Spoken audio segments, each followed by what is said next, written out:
Time for a cheat meal. Trying Dairy Queen's birthday cake confetti blizzard, and then also the cotton candy. I've tried the cotton candy before. That's like one of my favorites, but now I'm trying the birthday cake. So let's see. Here's it is right here. You can see the glare, but yeah, dripping.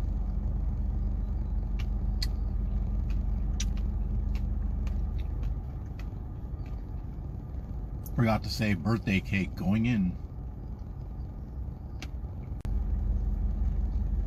Cotton candy here. You can see with the glare, but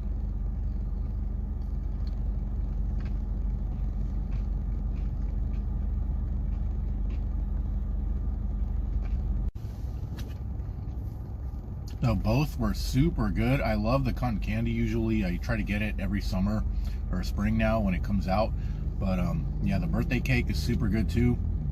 I wasn't crazy about any of the other flavors, so it didn't look that great, but you know, I think Dairy Queen is probably one of the better like chain ice cream places, like better than Baskin Robbins or Cold Stone or whatever. But anyway, yeah, so Dairy Queen, justified.